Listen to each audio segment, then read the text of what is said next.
Bismillah, Assalamualaikum warahmatullahi wabarakatuh.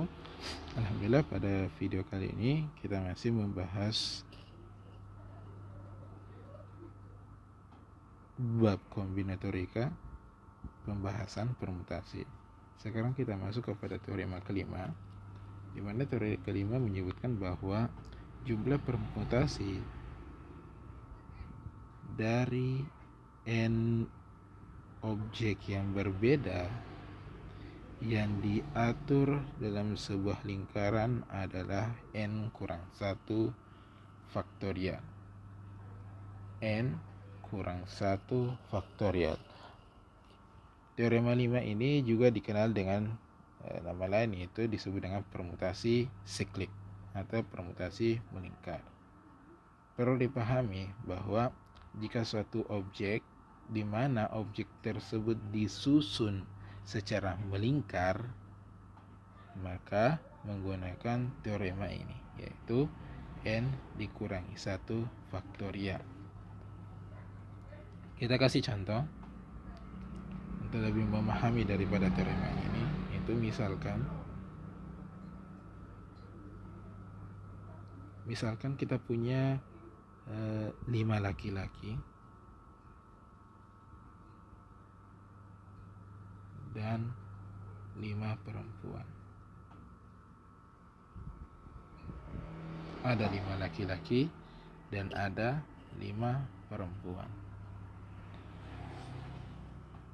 Kemudian mereka akan duduk secara melingkar. Ini laki-laki dan perempuan akan duduk secara melingkar. Itu ya, dalam sebuah meja. Misalnya ada sebuah meja itu disusun melingkar. Maka pertanyaannya yang pertama, banyak cara mereka duduk.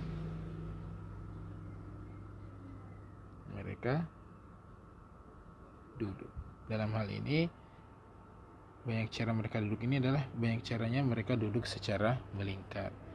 Maka dengan menggunakan teorema di atas, yaitu kita bisa tuliskan bahwa banyak cara sama dengan, kita perhatikan ada 5 laki-laki dan 5 perempuan. Itu dipandang keseluruhan daripada objek tersebut, yaitu ada 10 orang. Di mana 10 orang inilah yang akan diatur cara duduknya secara melingkar. Berarti kita gunakan adalah 10 dikurangi 1 faktorial sama dengan 9 faktorial. Kita kembangkan bentuk soalnya. Bagaimana jika laki-laki harus mengelompok? Laki-laki harus duduk mengelompok.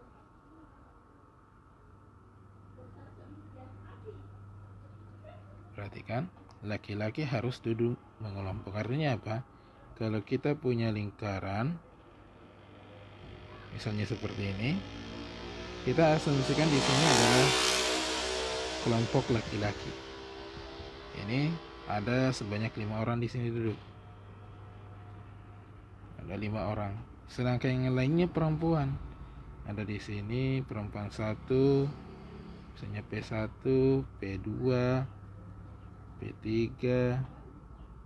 P4, dan yang terakhir adalah P5.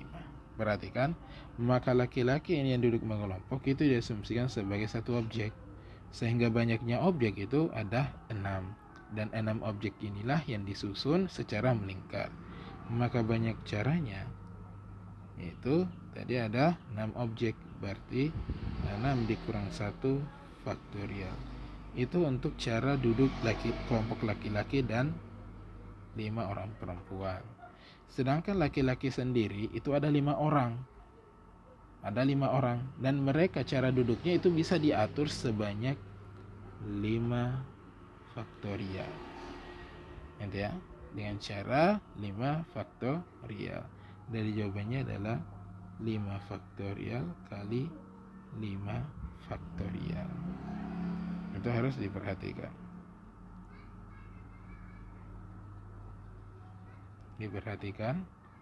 5 faktorial kali 5 faktorial. 6 kurang 1 faktorial itu bersumber daripada kelompok laki-laki dan 5 orang perempuan. Sedangkan 5 faktorial berikutnya yang ini, itu adalah cara duduk daripada 5 orang laki-laki. Kita kembangkan bentuk soalnya yang lain. Misalnya, bagaimana kalau laki-laki dan perempuan mengelompok?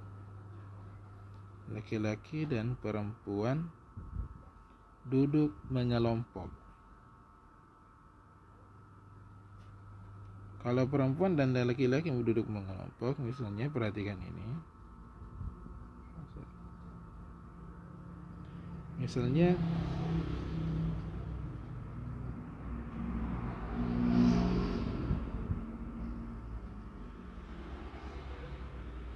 ini ya. Misalnya berarti ada 2 kelompok. Yang pertama kelompok laki-laki dan yang kedua adalah kelompok perempuan.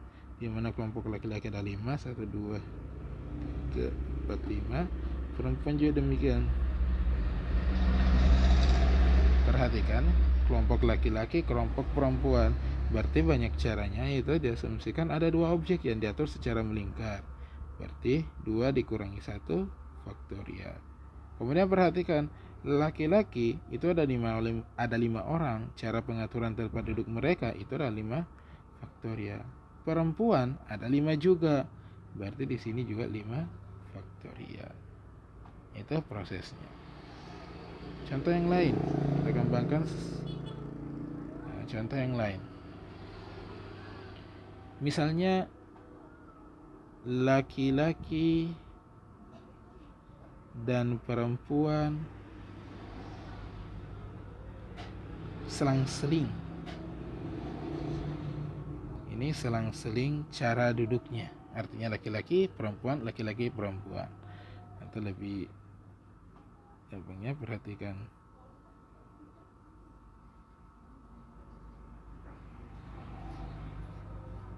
Perhatikan ini. Misalnya di sini laki-laki. Berarti kita atur dulu tempat duduknya laki-laki. Misalnya laki-laki 1, 2, 3, 4, 5. Laki-laki 1, 2, 3, 4, 5. Kemudian di sela-selanya itu perempuan. Berarti P1, P2, P3, P4, dan yang terakhir adalah P5. Perhatikan cara penyusunannya. Yang pertama kita susun itu laki-laki, di mana laki-lakinya itu duduk melingkar. Berarti banyaknya laki-laki tadi ada 5 dikurangi 1 faktorial. Sedangkan perempuan itu mengikuti laki-laki saja. Mengikuti laki-laki. Itu ya, cara penempatan perempuan itu mengikuti laki-laki. Dia tidak diperhatikan sebagai duduk melingkar, tapi diperhatikan adalah mengikuti daripada laki-laki. Di mana banyaknya perempuan itu adalah 1, 2, 3, 4, 5. Ada 5 perempuan. Itu ya, 1, 2, berarti ini 3 ya. 3, 4, 5. Ada 5 perempuan. Berarti 5 perempuan diatur pada 5 tempat. Itu artinya 5 faktorial. Berarti jawabannya adalah 4 faktorial kali 5 faktorial. Dan masih banyak terapan-terapan daripada permutasi siklik. Yang penting perlu diperhatikan adalah apabila cara penempatan objek tersebut dilakukan secara melingkar, itu adalah poin penting daripada permutasi siklik. Kita lanjutkan kepada teorema terakhir daripada permutasi, yaitu teorema ke-6. Di mana teorema ke-6 ini menyebutkan bahwa jumlah permutasi dari n objek, gitu ya, n objek, di mana terdapat n1 objek jenis pertama ya, di mana ada N1 untuk objek jenis pertama, kemudian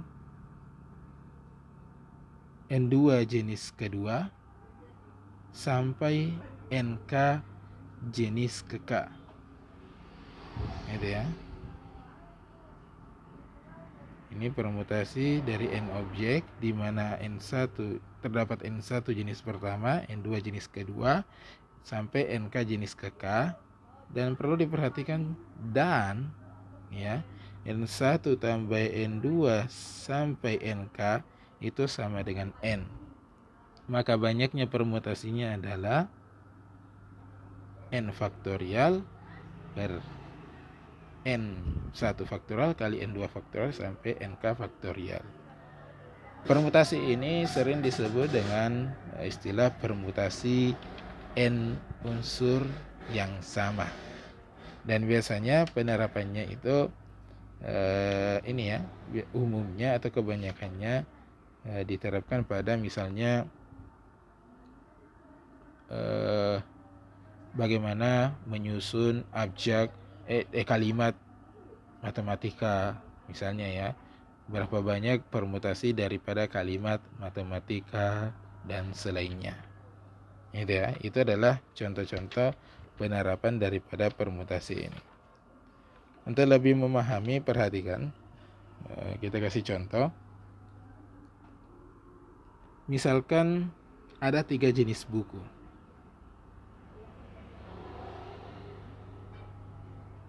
Misalnya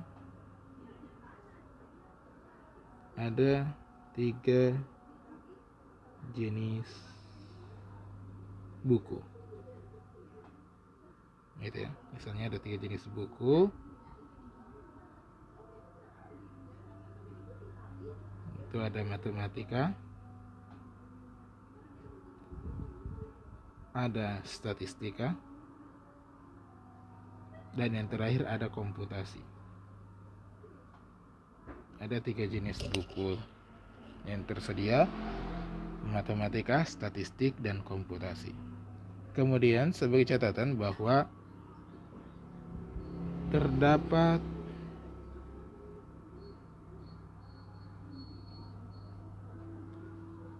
4 buku MTK dengan judul yang sama.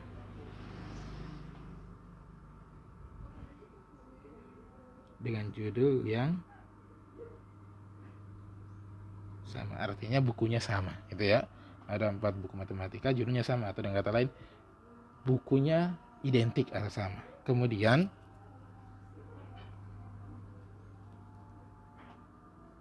terdapat 3 buku statistik. Ada 3 buku statistik. Kemudian ada keterangan 2 buku judulnya sama,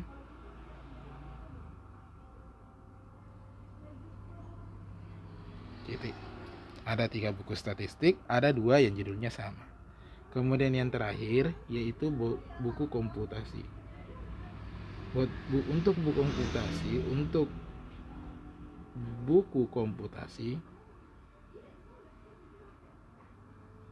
ada 3 buku dengan judul yang sama. Perhatikan bahwa ada 3 buku dengan judul yang sama. Itu untuk buku komputasi. Perhatikan pertanyaannya. Pertanyaan yang pertama, berapa banyak susunan? Itu banyak susunan jika buku diatur memanjang.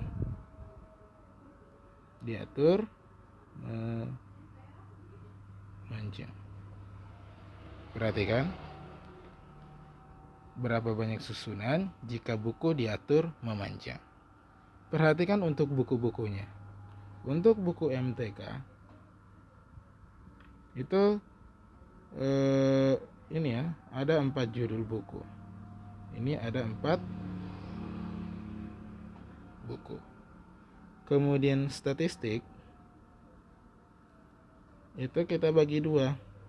Untuk statistik kita bagi 2, ada 2 buku judul sama dan ada 1 buku judul berbeda.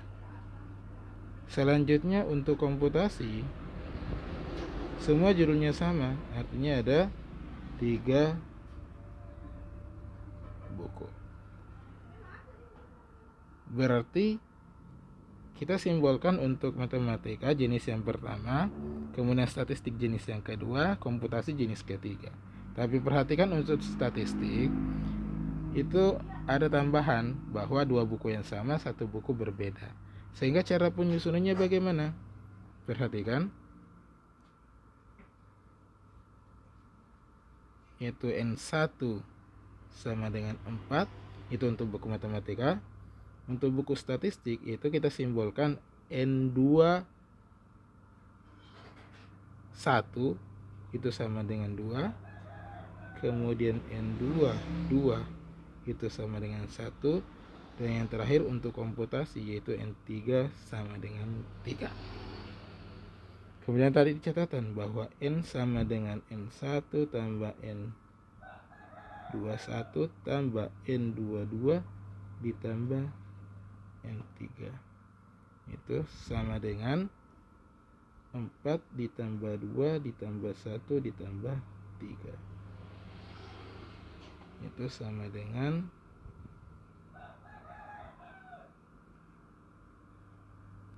ada 10 buku keseluruhan. Sehingga kalau ditanyakan banyak cara menyusun secara memanjang, itu banyak cara, tinggal 10 faktorial kita atur buku matematika, 4 faktorial kita atur buku statistika, yaitu 2 faktorial untuk yang sama, 1 faktorial tersendiri karena judulnya berbeda, dan yang terakhir adalah komputasi 3 faktorial. Itu demikian untuk penyusunan buku 4 buku, yaitu matematika, statistik, dan komputasi. Itu ya, matematika, kemudian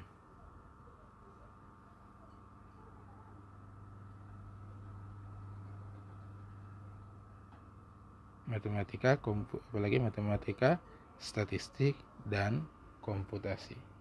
Itu contoh untuk penerapan daripada teorema ke-6. Gitu ya. Masih banyak penerapan-penerapan yang lain seperti yang saya sebutkan tadi, itu seperti penyusunan kalimat, kata matematika, biologi, dan selainnya. Bagaimana kalau soal ini kita kembangkan? Gitu ya, kita kembangkan bentuk soalnya. Diperhatikan. Bagaimana kalau kita kembangkan yang ke B, untuk soal yang B itu disusun juga sama, disusun memanjang, disusun memanjang,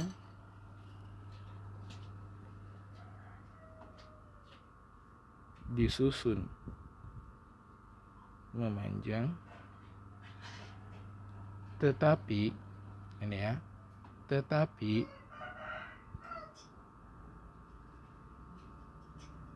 buku matematika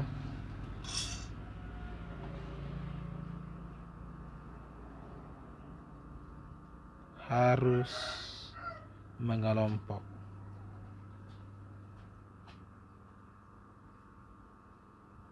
Perhatikan, buku matematika harus mengelompok. Maksudnya bagaimana? Perhatikan. Kita pandang ini buku matematika 4, kemudian Untuk kotak berikutnya yaitu ada 6 kotak. 1, 2, 3, 4, 5, 6. Itu antara buku statistik dan komputasi penyajiannya. Gitu ya. Antara buku statistik dan komputasi penyajiannya. Sehingga untuk buku matematika, yaitu kita yang awalnya N1 sama dengan 4, yaitu berubah berat menjadi N1 sama dengan 1. Kemudian N21 sama, N22 juga sama, dan N3 juga sama, yaitu ada 3. Itu semuanya sama. Tapi buku matematika yang asalnya 4 itu dipandang sebagai satu objek. Sehingga banyaknya cara bagaimana? Tinggal ditambahkan 1 tambah 2 tambah 1 tambah 3. Itu ya. Itu ada sebanyak 7 objek. Berarti banyak cara. Itu adalah 7 faktorial per 1 faktorial, 2 faktorial, 1 faktorial, 3 faktorial. Mungkin ada yang bertanya, ini buku matematika bagaimana kalau ditukar-tukar? Ini kan ada 4 buku. Seharusnya kan dikali 4 faktorial. Maka jawabannya tidak perlu dikali 4 faktorial untuk penyusunan buku matematika sendiri. Kenapa? Karena buku matematika diasumsikan tadi memiliki judul yang sama. Judulnya sama atau bukunya sama. Kalau bukunya sama, mau ditukar bagaimanapun, itu dipandang sama. Sehingga banyaknya cara adalah 7 faktorial dibagi 1 faktorial, 2 faktorial, 1 faktorial, 3 faktorial. Oke, kita cukupkan untuk video pembelajaran pada soal terakhir ini, contoh terakhir ini. Insyaallah kita akan lanjutkan pada video berikutnya, yaitu masuk kepada pembahasan kombinasi. Jazakumullah khair. Assalamualaikum warahmatullahi wabarakatuh.